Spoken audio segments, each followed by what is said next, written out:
Hello, welcome to another episode of the MLS podcast with Luke Flanagan and Thom Billis. Right, Thom? Hey, how's it going, Luke? Yeah, I'm pretty good.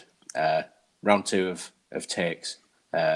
We just recorded, and then my son cried, and I had to get back to sleep. So that's not very good for a podcast. So we started again. It'd be okay for a sort of parenting podcast thing, but yeah, I'm not sure that it's ideal for this. How to podcast when with 3 kids? I mean, that'd be the kicker, wouldn't it? It would, yeah.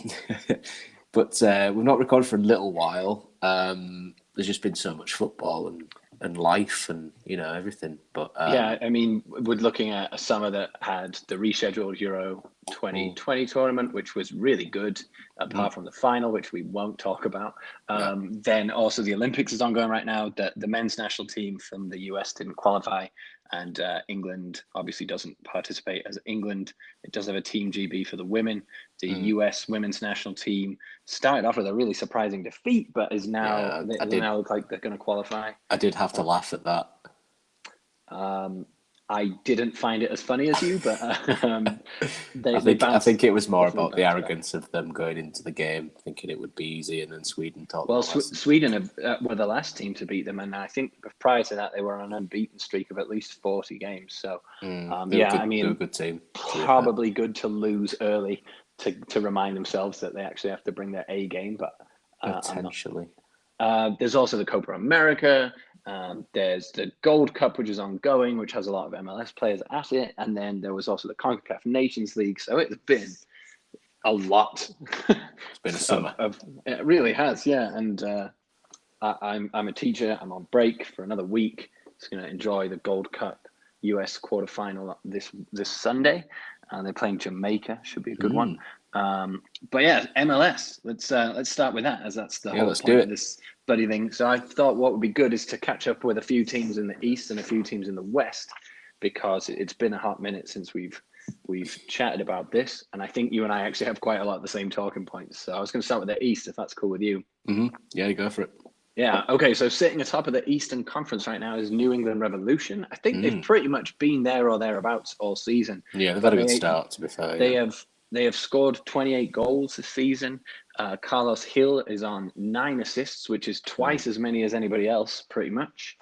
And their last result, they absolutely gubbed David Beckham and Phil Neville's Inter Miami FC 5-0. And we'll get to them in a second. Really not looking good for them.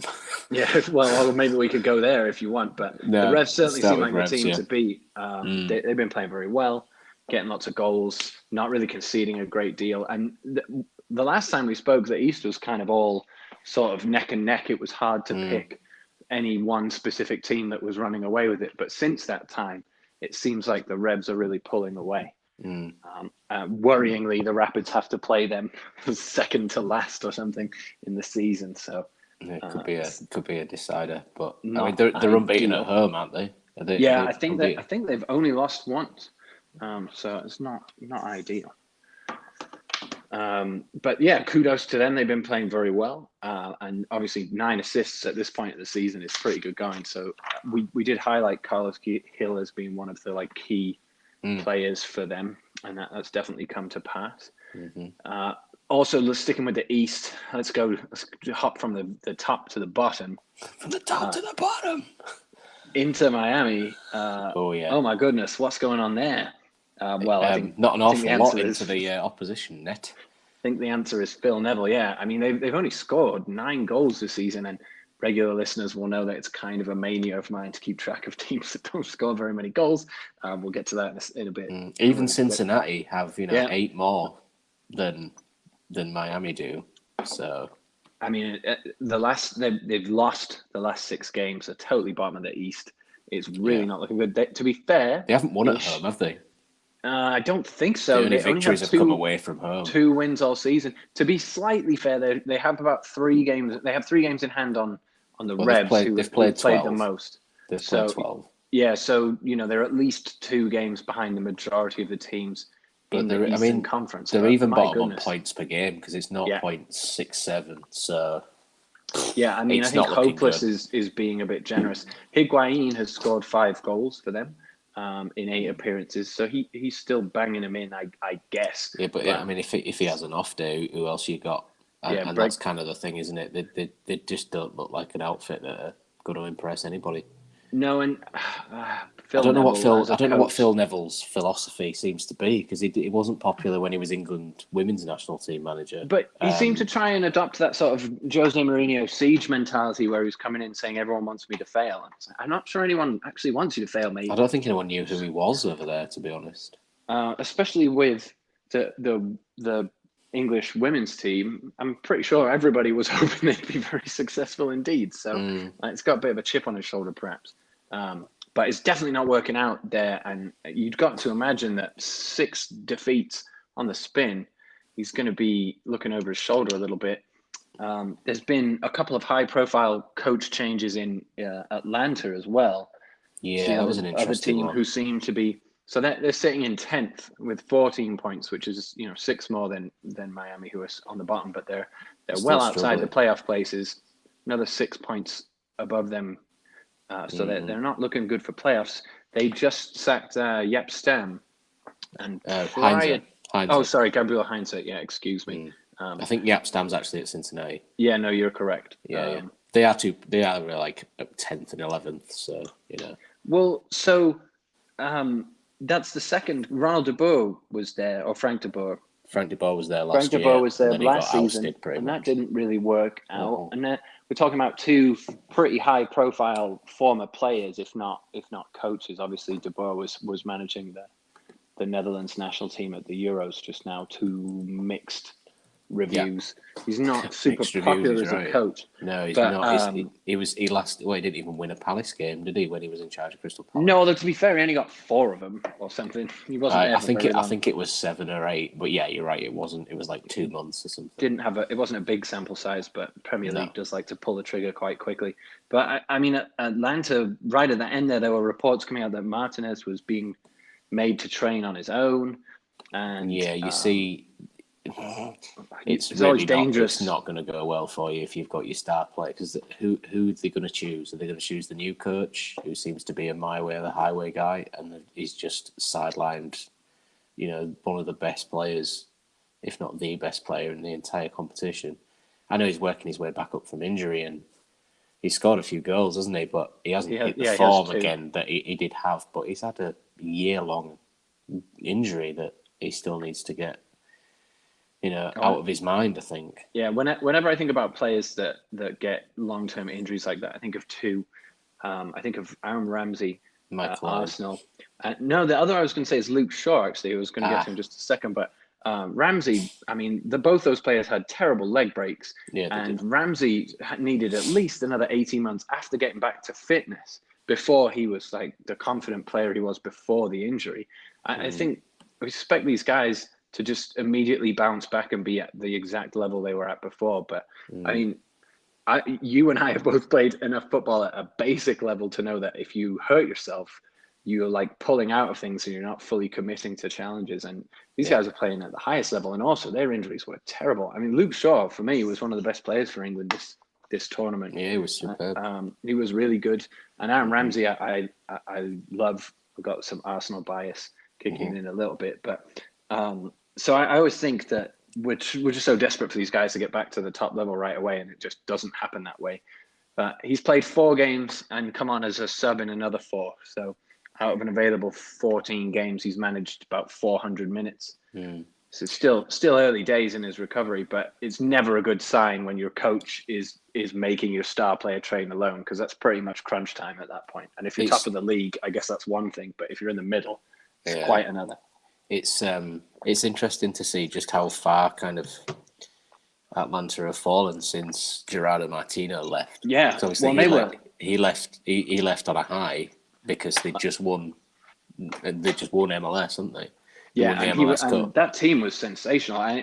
Granted, they've lost a few pieces because they lost Almiron to Newcastle, and a couple of their other players have moved on to pastures anew. Yeah, there was like Villalba on the right, the Argentinian guy. I don't know where he went, but there was a lot of leaves after Atlanta. Martino went because he's now the manager of the Mexico side, isn't he? They're playing And it's pretty interesting well to see that that they've not been the same team since he's gone. He obviously managed to get a tune out of them, and anybody else that came in has really not succeeded very well at all. So it'd be a bit of a worry if I was an Atlanta fan. I like Atlanta to do well because I've got a soft spot for Martinez. I think he's a great player, but at the minute it doesn't look awfully good, does it? It does not particularly. And I mean, 2 coaches in 2 years, you're looking for that consistency. They certainly don't seem to have it at the moment. No. I wanted to move to 2 expansion teams Sure. that we've mentioned both of them already, but I just want to start with FC Cincinnati because we've got to check in with the old goal tally. Goal count. So it's been a hot minute since we podcast. Last season, as regular listeners will know, Cincinnati only scored 12 goals in the regular season. They surpassed that total. Actually, 2 weeks ago, they were involved in, and if you can get the highlights on YouTube of this game, it was absolutely bananas. They lost 5-4 to Montreal. Did, Montreal. They came back as well, didn't they? It was 4-2. No, they went 2-0 up. Then it was tied to 2-2. Montreal caught up. Then they went 2 up again to 4-2. It was 4-2, and ended up losing the game 5-4. But I mean, how many? It's a very exciting game to track down on YouTube. Well worth your time. That game kind of, to me, epitomizes what MLS is often to me. Just like exciting end-to-end football with some probably kamikaze defending and like people, rules out the window. Yeah, exactly. Just going hell for leather. It was an extremely fun highlights package to watch. I wish I'd seen the game live, but I believe I was at the Rapids when that was taking place, so I was watching my own team get a win instead, which was nice. But yeah, so 17 goals now. One of the players we highlighted at the beginning of the season was Luciano Acosta, who was formerly of DC United. He's got 4 goals and 3 assists in 11 games. So that move looks like it's working out reasonably well. And they're sitting in 11th, and they're well off the playoff pace at the moment. But, at least they're scoring some goals. Well, I mean, the bottom 3 teams have been pretty rotten, haven't they? Because you've got Chicago, Chicago Toronto, been very poor. And Miami. They've all been pretty stunk the place out. But I think Cincinnati, because they had such a bad season last season, they kind of see this as like a consolidation season to just try and push for the playoffs. Still conceding a lot. 26 they are still goals. Conceding a lot, but Toronto's they're scoring the only more team that's than they conceded have more. Yeah. Yeah, well, I mean, when you start with a base of 12. Well, they've now scored more goals than Columbus have, and they won it last year. So yeah, that's true. That's true. Yeah, Columbus haven't quite hit their stride either, have they? Lots of ties this season. I guess the other one you were going to talk about was Nashville, right? Yeah, so Nashville sitting 4th in the table. They've got 23 points, so they're 7 off the top spot, game in hand over New England. But they also have drawn a lot of games, 8 draws, but they don't concede very many. 14 is the lowest in the East, apart from Columbus, and they've got Mukhtar, German striker, who scored 7 goals this season already, and they've only actually lost 1 game, which is tied with your lads Seattle in the West, which we'll get to in a minute. But that's pretty good going, especially for these teams that are set up and much newer within the division. Well, their home form's been excellent because they won 5, drawn 5. Yeah. Well, I mean, if you only lost 1 game all season. They've not won away from home, though. They've got 3 draws and 1 loss away from home. It's a bit of an odd one, really. It's just you're either going to get you're going to get goals, but you're either going to get the win or a draw with them. Like you said, we've only lost 1 game. Pretty mental. Yeah, this is something that I always find interesting about MLS also, is that there's not like an equal distribution of how you're not playing home, then away, then home. No, sometimes there's a lot of road games altogether. And yeah, the Rapids played from the end of May until nearly all of June. All the games, I think there were 4. They played 4 away games. And then July, they've actually had 4 home games. So it's a bit, doesn't quite follow the same structure. And something else that seems to eat into these teams' consistency is that there's a international tournament happening right now. There's a Gold Cup, which is nations from North America and also from the Caribbean and some of Central America also. And they take players out of the squads, but they don't have an international break. So the Rapids are missing 3 of their pretty key players at the moment, and still have to just keep trucking, which is a bit frustrating when you're a fan, and especially when you're used to European soccer where it pauses. So assuming you it watch just the carries top on, divisions. doesn't it? So if you've got a load of designated players that are then going to feature for those teams, it's pretty frustrating. Well, yeah, it feels like it's punishing you a little bit for having successful players. And I know that I've got a lot of friends here who are US men's national team fans, and they get a bit frustrated that there aren't as many players in MLS who are also internationals. But then this is kind of the flip side. Sam Vines, for instance, plays left back for the Rapids. He's one of our best players. He's gone for the Gold Cup, and we're just kind of out of luck with that. It would be nice if there was a pause, but I understand why there isn't, because it is also a long tournament. It's only just entering the quarterfinals. I think it's been 2 weeks already, maybe even a little bit longer, maybe 3 weeks. So yeah, so that's kind of the state of the East. Seattle, we'll get to the West in a second, but Revs sitting on the top. Orlando, Philly, Nashville, Montreal, Columbus, and New York all sitting in playoff spots right now. It is a bit congested amongst all those teams that aren't New England. The Revs have been banging them in. They've scored the most. Columbus have conceded the least, and it does look pretty woeful for Inter Miami, as well as Toronto and Chicago. Toronto, they've also had a bit of a fall, really. They've conceded a lot of goals, 31. Yeah, they haven't really scored. They've had an awful lot banged past them, and it's their away form. They've lost 6 out of 8. They'll have to pick it up when it starts getting a bit colder in Canada, and becomes less fun to go play it there. Yeah, absolutely. All right. So that's the East Conference done. That's the state of the East. So now looking at the West, I guess we'll start with the Sounders. Only lost 1 game this season. Only conceded 9 goals, sitting on top of the league with 32. They also have Rui Diaz, who's been the top scorer in the division so far with 11. I did see them in person on July 4th and was spectacularly unimpressed with how boring they were. Yeah, I think they went very defensive away from home. They did, but that was also the first Gold Cup game, so they were missing a couple of players, I think, for squads, which is is obviously a challenge. I think also playing at altitude in Colorado, getting 1 goal early and just deciding to sit on it isn't exactly the worst decision. Yeah. But yeah, they did not exactly blow me away, but those stats don't lie. If you're not conceding very many, you're scoring quite a few, you're going to be at least winning or tying your games, and that's going to put you in playoffs. Well, it was 1-1, wasn't it, when you saw them? Yes. And, I mean, for the last game, I don't know if you saw Rui Diaz's goal from about 45 yards out. I actually did not. But it was a worldie. Really was very good, but they went to Austin. Seattle play a very specific system that I've noticed this year, where they kind of go 5-2-3. It's very odd, but the wingers, the wing backs, if you will, are kind of overlap, and in the end it becomes sort of 5 going forward, and the 2 holders kind of sit. And the one of the things that they've actually got is youth that they can bring in. There's a couple of youngsters. They broke records against Austin. I was just going to mention it. They had Atencio, who's played this season anyway, who's 19. Ethan Dobbelair, who's 18. Daniel Leva, who's 18. And then the 2 youngest is Reed Baker Whiting, who's featured a few times. He looks about 11. He looks really young, but obviously he's 16. He's featured before. And then there's Obed Vargas, who was only 15. 15, yeah. And 351 days.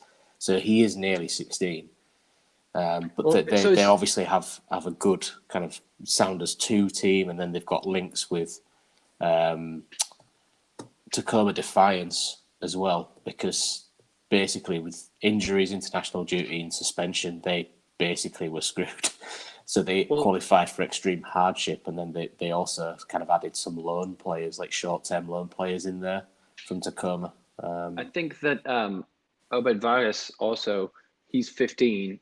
He's obviously almost 16. But there was a ruling recently for a women's player that was passed. She was also 15 and wanted to participate in the league, and she couldn't because of, like, I'm pretty sure it's child labor laws that prevented her from being allowed to play at being that young. And she won the case. So I'm wondering if that had implications for him too, because I've noticed he's only played the 1 game. He has. he became the third youngest player in history to either start or play in a match, which is pretty impressive, So, yeah, I mean, Lever and Dobelair came in, and you've got so kid is 18, a kid is 15. You got youth in that side, and they managed to grind out a 1-0 win. I don't think Austin, when it's full, is a particularly pleasant place to go because they'll have a vocal backing. It's their first season as a franchise, isn't it? So yeah, it's also going to be hot. And I mean, I went to the Austin game here in Colorado, and they were. This is, I think, a reflection on how many people left Austin and moved to Denver. But there was at least 3,000 fans, which is the biggest away following I've ever seen at a Rapids game by some margin. I mean, away games are quite different here in MLS. Yeah, they are sparsely populated. It kind of depends that people who live in that particular city. If you were a Sounders fan and you lived in Denver, you would go to the away game, wouldn't you? Because you live in that city. But it's very rare now that you're going to get people flying across the country just to see the team. Yeah, the distance just makes it impossible. It definitely surprised Steven Gerrard for sure when he was playing for the Galaxy how much he would actually have to be like flying to make it to games as opposed to like hopping. Until you've lived in the States, I really don't think you understand how big the country is. No, it is colossal here. Yeah, I'm just looking at the act. It wasn't a child labour law. It's a Sherman Act, which is an antitrust law. But there was a 15-year-old who wanted to play in the NWSL for the Portland Thorns. Olivia Moultrie is her name. So I'm wondering if she blazed the trail and then your boy followed it. But possibly. Either way, I mean, it's still looking really great for the Sounders. They've got goals coming in from a few other people. It's not just Rui Diaz. Montero has a couple. Yeah, you got Smith. Alex Roldan is missing because he's playing for Guatemala. He's a miss for them as well because you have obviously the two Roldans, Christian as well, but I don't think I think he's injured. So he's not been playing, but Alex Roldan on the right wing back has been crucial at the start of the season. And 3 assists this season. Yeah, currently he's playing for Guatemala. I think his mother is Guatemalan, and I know he notched his first goal up in the Gold Cup, so props to him. Yeah. Who's the next team? Slightly down the table, I wanted to check in with Galaxy because, again, one of the questions we had at the start of the season is will Chicharito find his scoring boots, which he duly has done. He's second top scorer in the league. He has 10, which represents about 43% of Galaxy's goals. So not quite half. Rui Diaz has 46% of Seattle's goals. So both those guys pretty clutch for their teams. They're sitting in third right now, but the thing that I think is most interesting about them is they've scored 23 goals, which is pretty good, but they've conceded 22, which is less good. So it's very very Galaxy though. That need to tighten up at the back for sure though. But they're currently sitting in third, comfortably in a playoff spot. The West, I think there's a lot of teams sitting tied around the sort of 13 through 18 point mark. There is a bit more of a split between the teams that are towards the top of the table, and then the mid-table is all very close. The Rapids are sitting in fourth. They've got 2 games in hand on Seattle. I have had the pleasure of going to the stadium several times since we last spoke. I haven't seen them lose for a while, which is pretty lovely, although they did get well beaten by Kansas City, who are also playing really well. They're doing well right on the Sounders' tail. The Rapids are unbeaten at home in 7. They've got 2 games in hand. They've scoring quite a bit, but they don't really have a number 9, which I think is really going to hurt us long term. FC Dallas was on Wednesday. I had the pleasure of being there with a bunch of my friends from school, which was really cool. We're sitting right behind the goal, which is always fun. Sam Vines, the left back, is being heavily linked. And there's nothing official yet because he's on international duty with the US team at the Gold Cup, but he's being linked with a move to Belgium, which is a shame. Definitely spent a long time on these podcasts banging on about how teams in Europe need to look at MLS for value, and then now that it's happening to my club, we're getting a bit frustrated. Please don't do it. No. Look at some of the other clubs, not this one. He is really good. And the Rapids, most of their attacks, I think something around like 46% of their attacks are coming down the left. And that's largely due to him. He's a great fullback. So Be sad to see him go, but supposedly the Raptors will get quite a bit of cash and also some future revenue. I could see him going, I don't want to say all the way to the top, but he scored his first goal for the US men's national team. He's still very young, local lad. Be a shame to see him go, but the other player I want to talk about was Cole Bassett for the Rapids, he's 20 now. He is definitely a youngster also, although not quite as young as some of the guys playing for the Sounders. But he has been really great this season, starting to really grow into this sort of attacking midfielder role. He's got 3 goals and an assist. He's 19. Going to give Danny Wilson a shout out just to annoy Tim. He's also been playing really Why well. does it annoy Tim? Tim just doesn't care for Danny Wilson, and so I have to mention how good a season he's having just to annoy him. Okay. The Raptors are spreading their goals out, which is quite nice. Barrios has 4, Bassett has 3, Rubio has 3, Shinya Shiki has 2. Got a really nice assist also. I like him. I like him too. He's an absolute pest. Yeah, he is. He's the MLS Jamie Vardy. Very similar, yeah. Just very annoying. Just always kicking at you and giving it. He just does not give it up, does he? So. Yeah, I got a lot of time for him. Jonathan Lewis hasn't played very much, which has been a bit frustrating for me because I got his name on my jersey.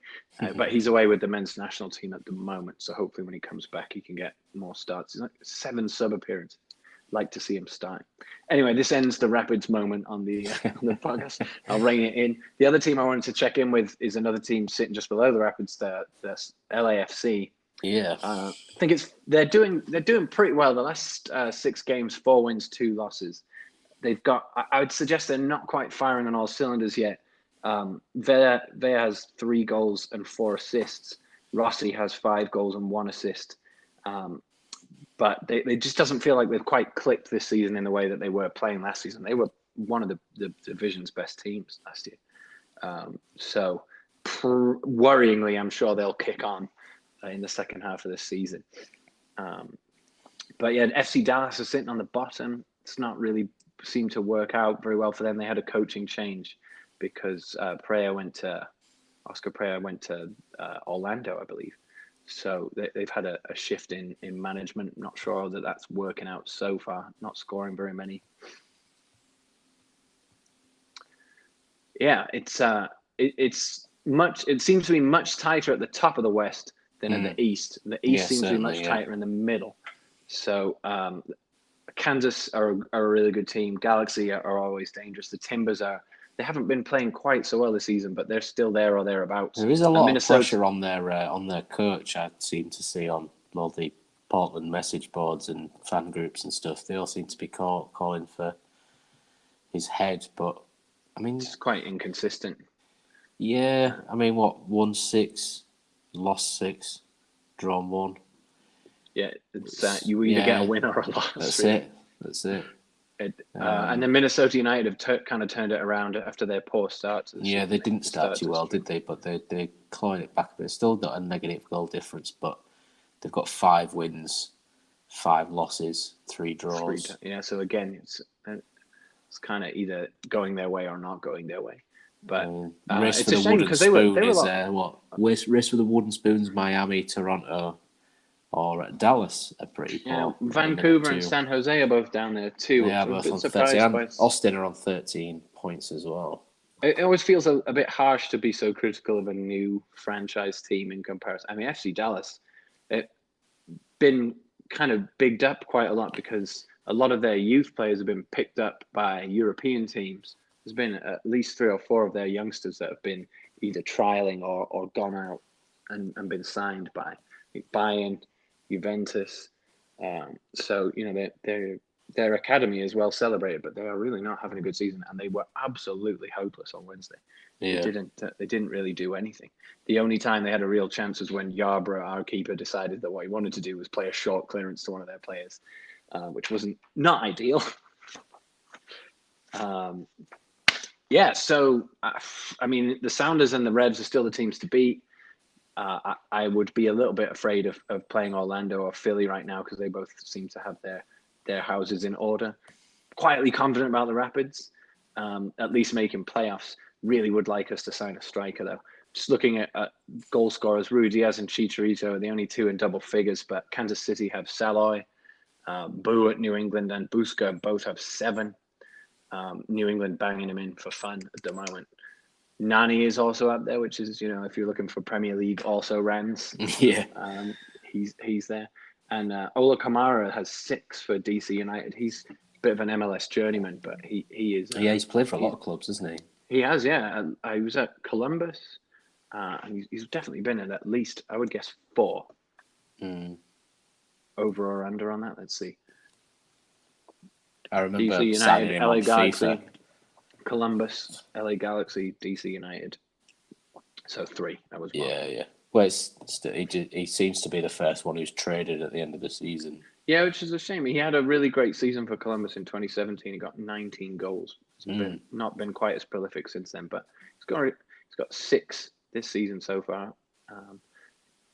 Yeah, I was a little surprised he wasn't called up for the Norwegian national team, but they didn't make it to the Euros, though, did they, Norway? No, they didn't. Which was a bit, and also, I mean, he's not taking a shirt off Haaland, is he? So yeah, let's not have that. Was there another team you wanted to focus on in the West? No, that was kind of where I was at for now. Yeah. Looking at other things that are happening, so the Gold Cup's ongoing right now. Yeah. There's four games this weekend. I think one of them might actually be kicking off in about an hour. Qatar play El Salvador today, and Mexico play Honduras later on. Costa Rica have Canada tomorrow, and then the US play Jamaica. So US Jamaica's obviously one I've heavily underlined because I have a few Rapids players on the squad. Jamaica have got a lot of players who are kind of maybe born in England but have Jamaican heritage. So there's quite a lot of familiar names in there. If you're a FIFA player, they have a couple of guys who get like really good in that. I'm trying to remember. They have a guy from Leverkusen who is absolutely rapid. His name is, it's absolutely escaped my brain, Leon Bailey. Gray. He's good. Yeah, he's really good, very fast. They've got Andre Gray, who played for Burnley, and also I think he's still at Watford. Mariappa is in the squad, plays for Watford. Ravel Morrison is Morrison, Sorry, Ravel. Yeah, Bobby Ducova Reed, also, who was in the Premier League with Fulham and Cardiff before that. Liam Moore, who I think plays for Birmingham City. So there's quite a lot of players that you recognise if you're a Premier League person or a football manager guy. Yeah, so is that Monday? It'll be Monday in England. Yeah, it's Sunday night. 7:30 p.m. here in Colorado. So it'll be 2:30 in the morning. Might be one to record. Can I ask why Qatar are in the CONCACAF Gold Cup? Yeah, so initially Qatar was supposed to be in the Copa America, but because of the pandemic, I don't think they actually participated in the Copa America. They're trying to get international experience so that, because they don't... Are they like a guest team so they can get stuff for next year when they host the World Cup, right? I don't think the Gold Cup usually does this, but Qatar badly needs some experience playing international football before they host the World Cup so they don't crash out immediately. Well, they beat Honduras, which is no mean feat, to be honest. Well, I mean, they made it through the group stage. They beat Grenada. I don't think Grenada had put an awful lot of pressure. And then they drew with Panama. So they did pretty well. Yeah, I don't know that I've talked about this on the podcast, but I am intending to boycott the World Cup next year, which is going to be absolutely miserable. But I just can't, in good conscience, give money to something that's cost 7,000 people's lives for a fucking football tournament. To be fair, Excuse my language. I do know a few people who are boycotting it, but I just can't do that. Yeah, well, you know what's going to happen if I do that is that England will win. So make sure you thank me afterwards. But I just can't do it. So I'm not watching any of the qualifiers. I'm watching highlights on YouTube a week after they've gone up, if I really want to. But I haven't really been super interested yet. But I know it's going to get a lot harder when the actual World Cup rolls around. But the Qatar, for those uninitiated or unfamiliar, Qatar kind of got that World Cup allegedly through large bribes. and then they've been using foreign nationals to build their stadiums and haven't exactly had health and safety rules and regulations. And about 7,000 people have died constructing stadiums so far, which feels a bit ancient Rome to me.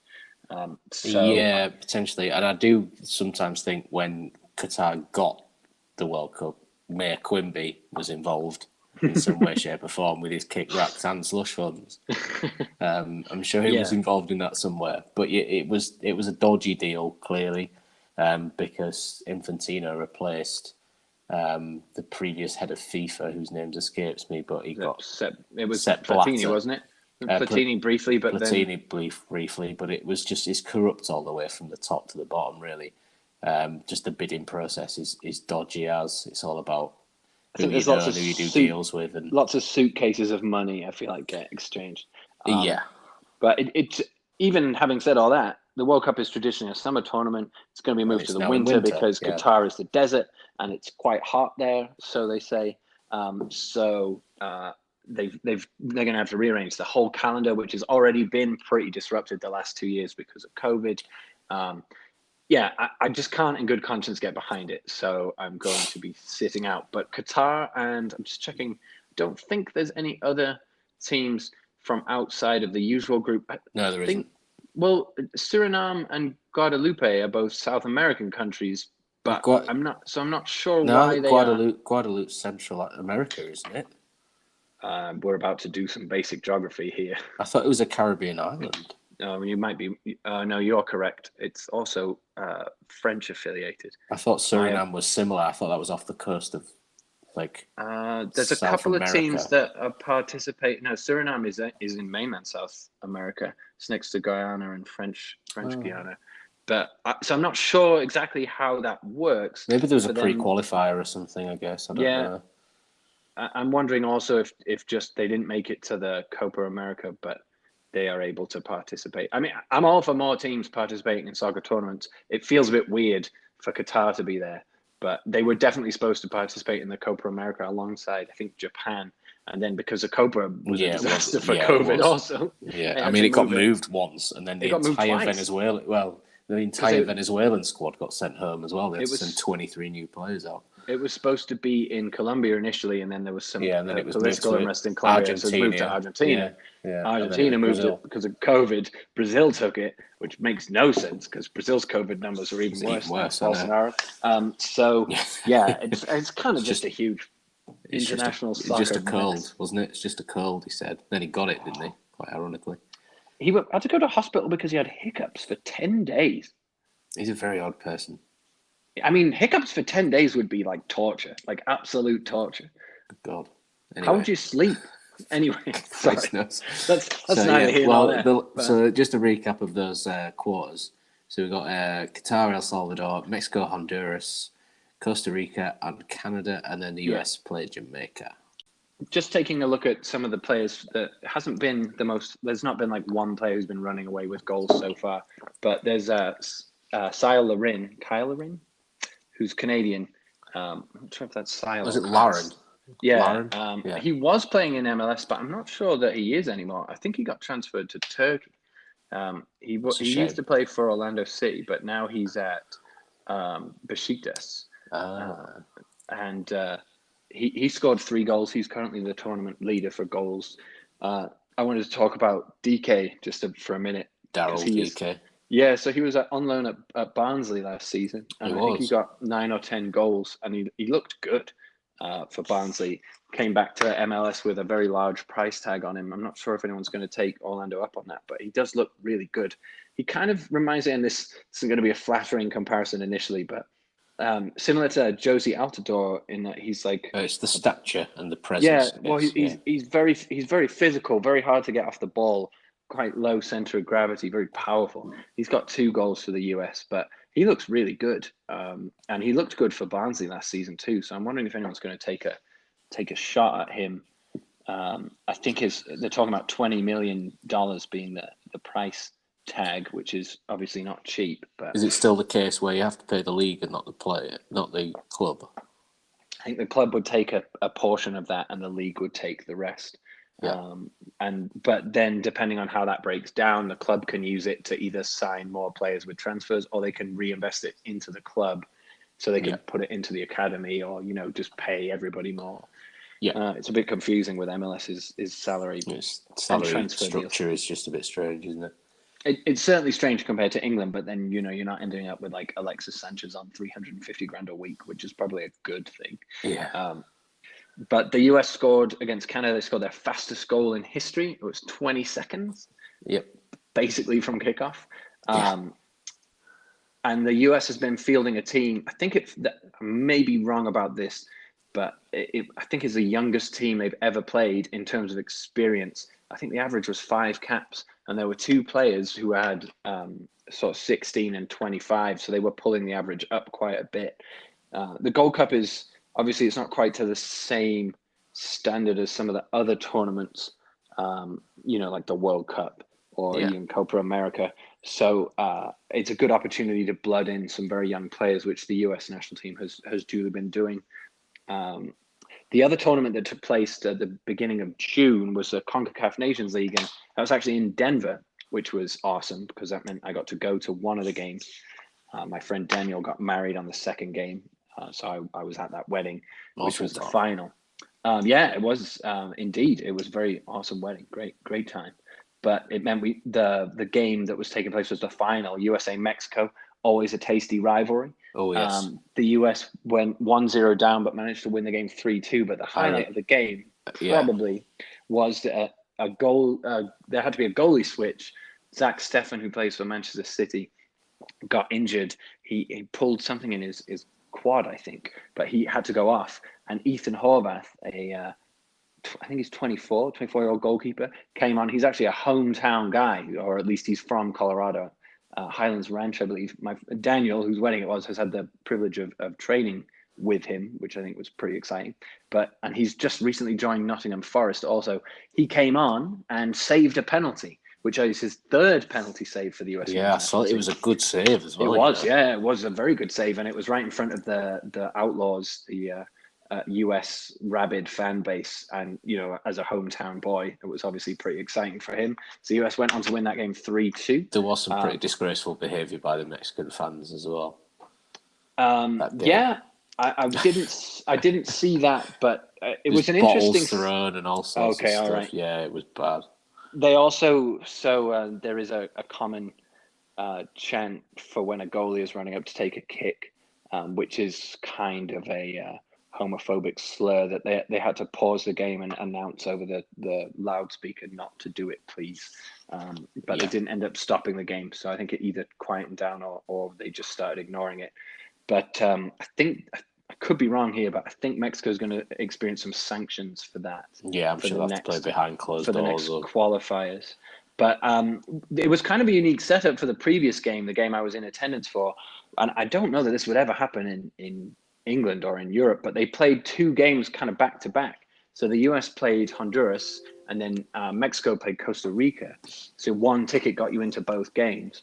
It's at Mile High Stadium, which is or what is it called now? It's got a sponsored name. I can't remember what it is. Everyone calls it Mile High anyway. Who cares? Right. We were sitting right in the middle, but at the very top. And let me tell you, it is steep on that 3rd tier. Very, very steep angle of seats. But we were right in the middle, and those seats were really good. What was really fun was being part of the US game and watching that. But then we got to stick around and watch Mexico, Costa Rica, which was really cool. Got to participate in a wave, like an actual wave, which was pretty great. I won't lie. I think I sent you the video. But I definitely nerded out for a second. For people not familiar with English culture, I guess in England we call it a Mexican wave because it was popular at the 72 World Cup and then the 80. Here they just call it a wave, and I think actually it's kind of insensitive to call it a Mexican wave. So apologies.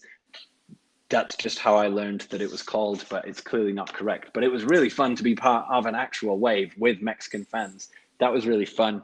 The game wasn't particularly sold out for the semifinals, but the final I think had a really good attendance. And for me, that's quite exciting because Denver is in the running to be one of the host cities for the 2026 World Cup, which will be the next World Cup I can participate in. And I'm hoping that their strong fan performance means that we get ourselves some games at that World Cup, because that would be really exciting. It would. I don't care which teams will be here. I will absolutely save up for about 2 years and go to those games. Yeah, that was really fun. Euro 2020 did feature a few players from MLS. There was Lod, who's a Minnesota United player, and Gregus also, who's Slovakian. They're both Minnesota United players. There were 2 Hungarians, also one from FC Dallas, one from Philadelphia Union. I think it's good for the league that there's some internationals taking part in tournaments, even though maybe Slovakia and Finland weren't the biggest teams taking part in that tournament. It was Finland's first appearance at finals, I believe. It was, yeah, and they beat Denmark in that horrific game. But there was some circumstance there for sure. Yeah, Christian Eriksen, that was crazy. It was. The whole tournament was very enjoyable. There were a few things that I found a bit disagreeable, most notably England fans and Hungary. Well, also the behaviour of England fans during the final was just a disgrace, really. Well, and I think there wasn't the Denmark game also shining a laser at Kasper Schmeichel, and there were a couple of horrible Twitter things. There's always so many horrible Twitter things with kids being shown crying and then people tweeting about how they deserve to be crying. It's just really depressing. Yeah. But there was that awful, like, you see the thing after it where the Welsh guy had basically said, I'm going to do a GoFundMe campaign for this girl who's got abuse, and then pocketed the cash. But when they didn't do that, actually, they finally contacted the girl, and she said, we'll give it all to UNICEF because I don't need it. And it was then revealed that he was actually been accused of, paedophilia. Great. Yeah. So it suddenly his account was locked because lots of people had found old tweets that were very disturbing. It was just a very, very odd situation. One of which I then didn't go into because I just thought, well, no, I don't need any of this. I don't need to be depressed anymore. Not going to learn anything from this that's going to make the situation better. Yeah, it was very disappointing. And then the behaviour of England fans when the inevitable penalty shootout defeat. I've got a soft spot for Arsenal, as you know, so I was very upset for Saka. It's just 19. I can't believe that a 19-year-old took that penalty, but I really don't want to harp on about it because I only just got over it. It's depressing. I will say that I've been receiving a lot of recommendations for the TV show Ted Lasso, which I actually haven't started watching yet, but I did notice Jason Sudeikis at the premiere wore a T-shirt with shouting out all the players who missed the penalties, Marcus, Bukayo, and Jaden. I think it said on his shirt, and that I just thought that was really awesome. I was really hoping that somebody would set one up that you could buy that then donate it to a charity, but I haven't seen that so far. But that show supposedly is very wholesome, and in these very unwholesome times, I think next week I'm going to take the plunge before I have to go back to school and break is over, because I think we could all do with a bit of soccer-related wholesomeness in our lives. So I'll definitely report back on that the next time we do one of these in presumably October. Self-burn. Bazing. Yeah. Otherwise, I mean, the Premier League's coming back soon. Football never, ever, ever stops. The Championship's back soon. Did you want to plug your Hull City credentials real quick? Yeah, it's going to be a tough season. And I'll leave it at that. We currently are under an embargo, so we can only sign free agents. Oh, wow. And what's going on there? We basically last year took a loan out from the AFL, which was allowed, but it means that basically we were strapped for cash. So we basically didn't really pay any money for anybody. We just got, free agents, etc.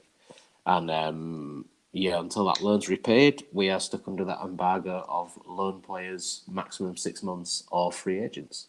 I will say that there hasn't been a lot of big transfers going on in the Championship this season, apart from... No, I don't think we're the only ones who are struggling financially. Yeah, Middlesbrough also have signed a few players on frees, but it's mostly frees. Not an awful lot of money going about. Yeah. So, Yeah, I've watched the Hull City today, actually. Lost to Mansfield at home 2-1, but it was very odd. They definitely played very well second half, which was when I got there, because I went specifically to see a player make his hometown club and making his professional debut at 18. It was called Ollie Green. He was excellent, ticking everything in midfield and involved in the goal and all of that. And then I went quick journey down over the Humber Bridge to Scunthorpe, which is one of the only towns in the world that has the name cunt in it, without having to rearrange the letters.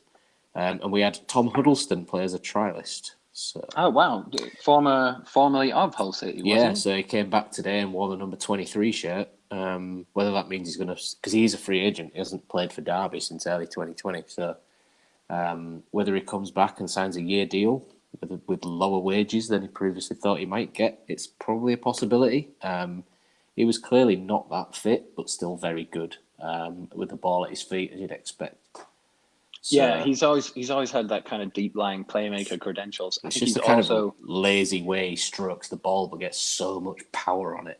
I think I don't think it's super unfair to suggest he's had fitness issues for the last couple of years of his career. Yeah, he's been at Derby and Did he have a really bad knee injury also? he did have a bad injury. I think he struggled to get back to full fitness, but he did 45 minutes today, and he was one of the better players. Two players that stood out for me after that game was Ryan Longman, who was actually on loan from Brighton, and the other one was Andy Cannon, who we've just signed on a free from Portsmouth, but he scored a spectacular strike to win it. I might send you it later so you can see it. I was behind the goal when it went in. So Oh, nice. Always fun when that happens. yeah, and then there was a bit of trouble at the end as well because it's Hull Scunthorpe. So yeah, it meant that me and Rich, who were in the car, couldn't leave straight away, which annoyed us more. Because then the Scunthorpe fans who started it ran off, and the police had to chase them. So I mean, it's a friendly. It's a pre-season friendly, and people are trying to have scraps. It was just a little bit embarrassing, to be fair. Save your energy for the season. Well, yeah, or save your energy for the pub. I mean, not outside in the car park where there are coppers. Just seemed a little bit daft to me. But anyway, yeah. So it's going to be a long season, I think. But obviously, at least one of my teams in Seattle is doing pretty well. Yeah, and obviously the Rapids are doing well as well for you. So yeah, I'm pleased with that because I don't think it's going to be a particularly amazing season for Middlesbrough either. They've been doing quite well in their preseason friendlies, but it's really hard to tell what that even means, if anything. So yeah, been enjoying the Rapids this season. I think I've made it to 6 games so far. So I'll probably try and get a couple more in. It's nice to be at live football again. Will the championship be having fans? Yes. Okay. Yeah, full stadiums now.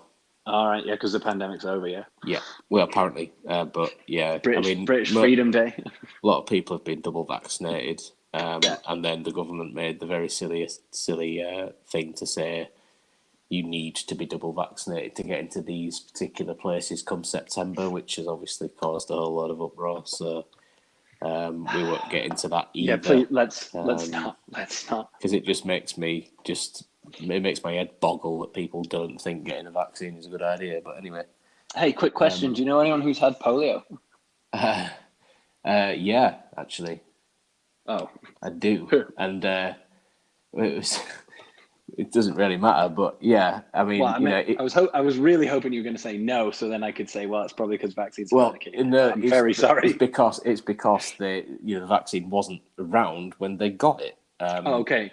So you're talking about it's an older person. Yeah, my granddad also had polio, but I meant more sort of our age. And let me ask the question again. Okay. You know anyone our age who's ever had polio? No. I wonder why that is. Hey, I've got a better question. Do you know anyone who's ever had smallpox? No. That's because it was eradicated in 1977 because we started to vaccinate against it. So anyway, vaccinate people. Just get vaccinated. Yeah, just do it. Just do it. A very small sphere of influence here, but they were actually vaccinating at the Rapids game the other day. Yeah, that's pretty cool. And at the CONCACAF game, the Nations League I was at, they were vaccinating. And I went to a show at Red Rocks, and they were also vaccinating there. And that, I think, is, in a very nerdy way, extremely cool. My friend Paul asked how many they'd had get vaccinated at the game. They said they'd vaccinated 4 people, which, you know, is not a lot of people, but that's 4 more people than were vaccinated before the game. It's 4 people who will have less likelihood of having a bad reaction to it, even if they get it. Yeah. Because remember, it doesn't stop you getting it, you know. No, but it does help you not shred your lungs to shit. So. Yeah, exactly. So let's be sensible, people. Let's be sensible, huh? Anyway, sorry. We did it. We went political. Yeah, we did. It's always going to happen. This is a left-leaning podcast. I mean, maybe nobody's made it this far into it. It's what, about an hour in at this point. Maybe. So. I mean, we you know, on my other podcast with my friend Rich, we do a Hull City one, and we always make 90s sitcom references, and we can start doing that here and just say, I had my fun, and that's all that matters. From Father Ted, that often makes an appearance. Yeah, I feel like ours would lean a little more towards the Simpsons side of the spectrum. Yeah, probably. Although the Simpsons does crop up in ours too. Yeah, Rich is a fan also, isn't he? So. Yeah, he is. Yeah. So yeah, all good. Good chat, mate. As normal. Yeah. Even though it's been a while since our last one, so we'll endeavour to do better. Yeah. Well, so I'm sure that there's actually a pretty much full schedule of MLS games tomorrow. Yeah. And then. The pace kind of keeps on going now. Once the Gold Cup is over, those players will be back. So I'm sure we'll try and get one in for August. Mm-hmm. Yep. And then actually get one in probably September. We'll do our best. Yeah. By the way, the game that just played, Columbus Crew beat Atlanta 1-0. Yeah, what was the score? 1-0. Right. That's a very Columbus result at the moment. Jonathan Mensah scored after 65 minutes. So yeah, Joseph Martinez started amazingly. Now they've got Rob Valentino instead. Yeah, it's going to be interesting to see what happens there now that they've changed coach. But yeah, they've got to find some consistency. Certainly do. Yeah. All right, mate. It's always a pleasure. Yeah. You too. Speak to you soon, bro. Yeah, and thanks to everyone for listening. Yeah, we'll catch up with all of you soon. Catch you soon. Take it easy, mate. Bye.